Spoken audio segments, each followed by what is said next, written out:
দোয়া কবুলের জন্য কিছু শর্ত রয়েছে। এক নাম্বার হচ্ছে হারাম খেতে খাওয়া যাবে না, হারাম থেকে দূরে সরে আসতে হবে, হালাল খেতে হবে।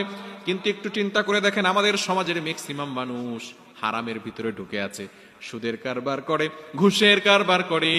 নামাজি মানুষগুলো সামনের কাতারে দাঁড়ায়, নামাজ পড়তে পড়তে কপালে দাগ হয়ে গেছে, দাড়িগুলো পেকে গিয়েছে, চুলগুলো পেকে গিয়েছে, নামাজ পড়ে আবার সুদের কারবার করে। এরকম লোক সমাজে আছে না নাই? এজন্য খবরদার, হারাম খাওয়া যাবে না। হারাম খেলে দোয়া কবুল হবে না। ইবাদত কবুল হওয়ার জন্য অন্যতম শর্ত হচ্ছে হালাল খাওয়া। আপনাকে হালাল খেতে হবে, হারাম থেকে দূরে সরে আসতে হবে।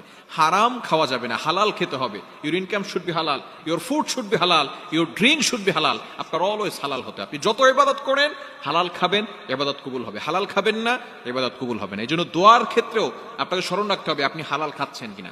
এক নাম্বার হচ্ছে কি করতে হবে? হারামকে ছেড়ে দিতে হবে, হালাল খেতে হবে। হালাল খাওয়ার পরে আপনি এই দোয়াটি আল্লাহর কাছে